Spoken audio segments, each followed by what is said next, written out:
উপস্থিত সর্বস্তরের মুসলমান ভাইরা,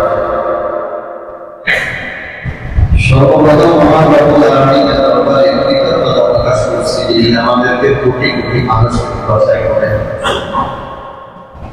জুমার নামাজ আদায় করার উদ্দেশ্যে মসজিদে সমবেত হওয়ার ব্যবস্থা করেছেন সকলে বলি আলহামদুলিল্লাহ।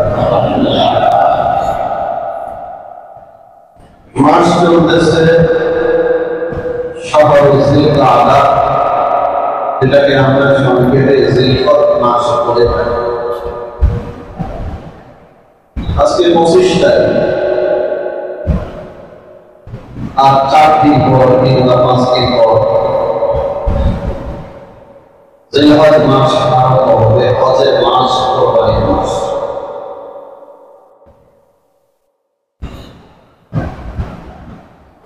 জিলহজ মাসের ফজিলত, বিশেষ করে প্রথম 10 দিনের ফজিলত অপরিসীম।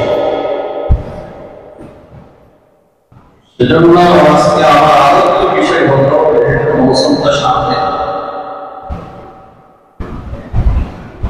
জিলহজ মাসের ফজিলত এবং প্রথম দশকের ফজিলত নিয়ে আলোচনা করা।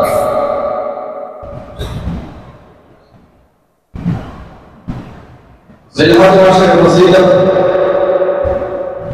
বয়ান করতে গিয়ে আল্লাহ পাক রব্বুল আলামিন পবিত্র কোরআনে ইরশাদ করেছেন,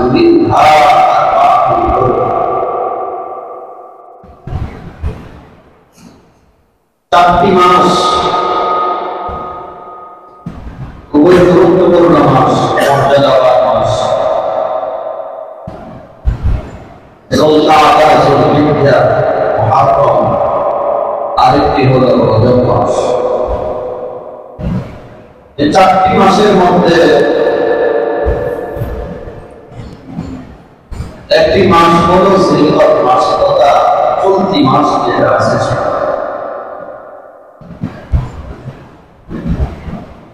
আল্লাহ তাআলা বলেন, ফালা তাযলিমু ফীহিন্না আনফুসাকুম, গুনাহের মাধ্যমে তোমরা এই মাসগুলোতে নিজেদের উপর জুলুম করিও না।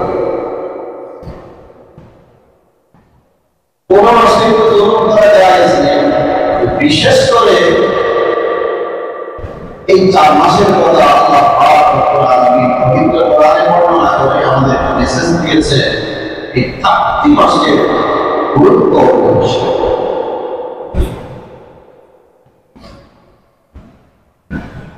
বিশেষ করে জিলহজ মাসের প্রথম দশকের ফজিলত বয়ান করতে গিয়ে আল্লাহ পাক রব্বুল আলামিন পবিত্র কোরআনে ইরশাদ করেছেন, ওয়াল ফাজরি ওয়া লায়ালিন আশর, ফজরের কসম, 10 রাতের কসম। ওয়াল ফাজরি ওয়া লায়ালিন আশর, ভোরবেলার কসম এবং 10 রাতের কসম। আমরা তো কসম করে থাকি নিজেদের কথা অন্যকে বিশ্বাস করার জন্য। আপনি আমার কথা বিশ্বাস করলেন না, আমি কসম করব বিশ্বাস করার জন্য। কিন্তু আল্লাহ পাক রব্বুল আলামিন নিজের কথা বিশ্বাস করার জন্য তো কসম করার প্রয়োজন ছিল না।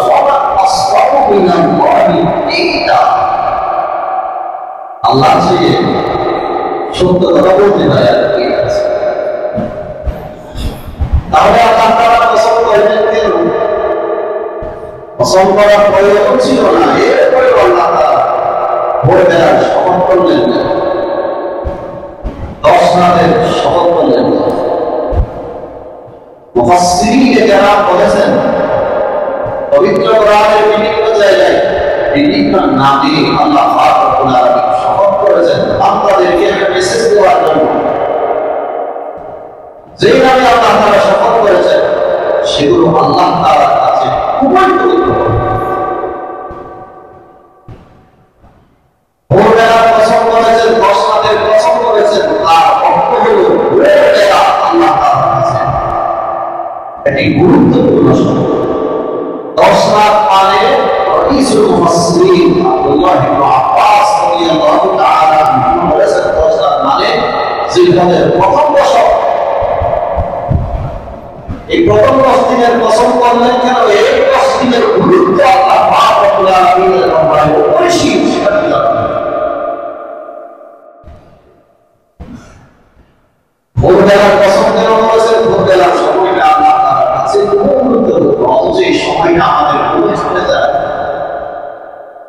হাদিস শরীফে আছে জনাবে মুহাম্মদ রাসূলুল্লাহ সাল্লাল্লাহু আলাইহি ওয়াসাল্লাম ইরশাদ করেছেন, قال رسول الله صلى الله عليه وسلم اللهم بارك لأمتي في بطونها أو كما قال النبي عليه الصلاة والسلام।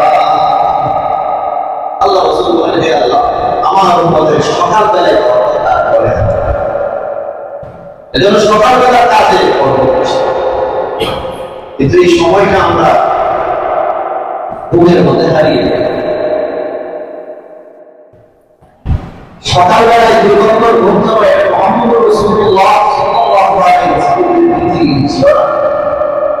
আল্লাহ রাসূলের নিয়ম ছিল তাড়াতাড়ি ঘুম দেওয়া এবং তাড়াতাড়ি ঘুম দেওয়া। তারাও বলে তাড়াতাড়ি ঘুমিয়ে পড়া এবং খুব তাড়াতাড়ি ঘুম থেকে উঠে একটা স্বাস্থ্যসম্মত। আপনারা তো গবেষণা করে এখন বের করেছে আমাদের ছোট্ট সমস্যা হয়েছে। ভোরবেলার কসম কেন বললেন? ভোরবেলার সময় আল্লাহ তাআলার কাছে গুরুত্বপূর্ণ, এগুলো বুঝানো। আর কেউ কেউ বলেছেন এখানে ভোরবেলা মানে কোরবানের ঈদের ভোরবেলা, আর মানে জিলহজের 10 তারিখে ভোরবেলা। আমরা কোরবান করি কত তারিখ? জিলহজের 10 তারিখ। জিলহজের 10 তারিখে ভোরবেলা।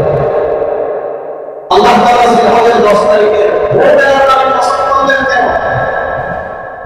মুফাসসিরিনে কেরাম বলেছেন জিলহজের 10 তারিখের ভোরবেলা অন্যান্য দিনের ভোরবেলা থেকে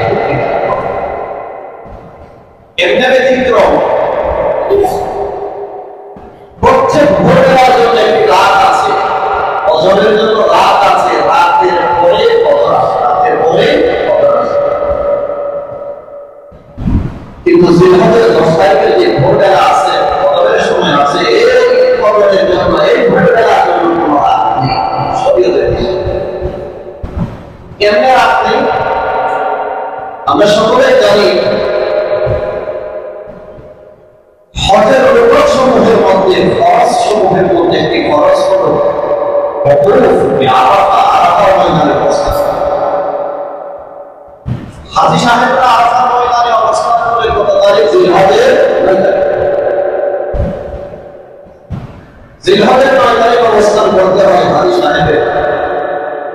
আরাফার ময়দানে যদি অবস্থান না করে তাহলে তার হজ হবে না। আর 9 তারিখের সময়সীমা হলো সূর্যাস্ত যাওয়ার আগ পর্যন্ত। সূর্যাস্ত যাওয়ার আগ পর্যন্ত। এর রাত যেটা আসবে সেটা 10 তারিখে আসবে। কিন্তু শরীয়ত বলেছে কোন মানুষ যদি যানজটের কারণে, কোন অসুখের কারণে, অসুস্থতার কারণে 9 তারিখ সূর্যাস্তের আগে যদি আরাফার ময়দানে অবস্থান করতে না পারে, সূর্যাস্তের পরে যদি অবস্থান করে রাত 8টার সময়, 9টার 10টার মধ্যে যে কোনো সময় সেই অবস্থান করে তার হজ হয়ে যাবে। তাহলে ইসলামী শরীয়ত 9 তারিখ দিবাগত রাত যেটা আছে সেটাকে 10 তারিখের রাত সাব্যস্ত করে, সেটাকে যদি 10 তারিখের রাত সাব্যস্ত করত তাহলে হাজী সাহেবরা 9 তারিখ দিবাগত রাতে, তার মানে সূর্যাস্ত যাওয়ার পর আরাফার ময়দানে অবস্থান করে তার হজ হবে। এই অর্থ হলো 9 তারিখের রাত হলো দুটি, আগের রাত পরের রাত। 8 তারিখ দিবাগত রাত, এটাও 9 তারিখের রাত। 9 তারিখ দিবাগত রাত, এটাও 9 তারিখের রাত। কারণ এটাকে 10 তারিখের রাত সাব্যস্ত করা হলে আর 8টা 9টার সময় 10টার সময় অবস্থান করলে তার হজ হতো না। কিন্তু ইসলাম বলেছে অজরের কারণে, যানজটের কারণে কেউ যদি 9 তারিখ সূর্যাস্তের আগে যদি বসতে না পারে, রাতে গিয়ে রুটিনে অবস্থান করে, তাহলে তার হজ। তাহলে ইসলাম 9 তারিখ সূর্যাস্তের পর যে রাত, আসলে 10 তারিখের রাত ছিল, যেটাকে 10 তারিখের রাত সাব্যস্ত করে সেটাকে 9 তারিখের রাতে সাব্যস্ত করেছে। তবে 9 তারিখের জন্য 2টি রাত, আগের রাত পরের রাত, আর 10 তারিখের জন্য কোনো রাত নেই।